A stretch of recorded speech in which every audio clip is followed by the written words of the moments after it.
Hi,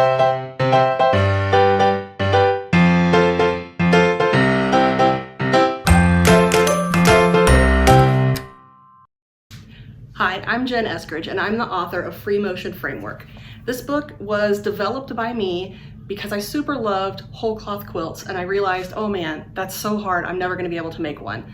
And then I thought for a minute, wait, somebody else has already made one, so it can't be that hard. So I realized if I have a frame, which is kind of the stencil design here, and I work symmetrically practicing my free motion designs, I'll accidentally turn out a whole cloth quilt.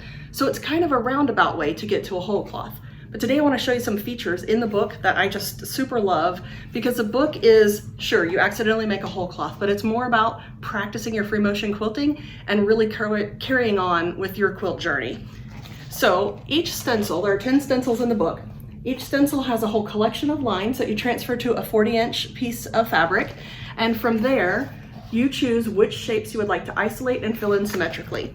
So every time you use a stencil, if you choose different shapes, you'll get a different project. I've also included a goals worksheet so that you can kind of track your journey and kind of give yourself a guide to, maybe this time I'd like to practice this bouncing letter C design, or maybe I really want to practice feathers with inside a shape. I'll make that note on my goals worksheet to kind of give myself something to aim for while I'm practicing and stitching.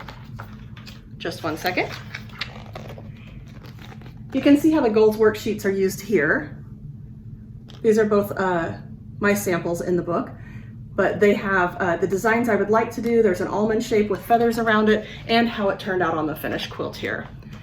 So while you're practicing and trying things, I'll tell you one of the coolest things about this book that I am just beyond pleased with being able to show this to you guys. There are 10 stencils in the book, and each stencil is represented with 4 quilts. So these are the lines that this person has chosen, and this is how their quilt turned out, which I know is probably hard to see on camera here. These are the same stencil, but this person has chosen different lines. You can see the 2 dots, the 2 circles here, 2 circles here, and her quilt is going to be completely different. It's kind of amazing to see all the different skill levels and all the different styles, also all the juxtapositions of designs in the 41 quilts included in the book, made by 16 different quilters. It was an absolute honor to work on this book. I hope that you will give it a try and relax and improve upon your quilting style while you go on your own quilting journey. Again, my name is Jen Eskridge, and the book is Free Motion Framework.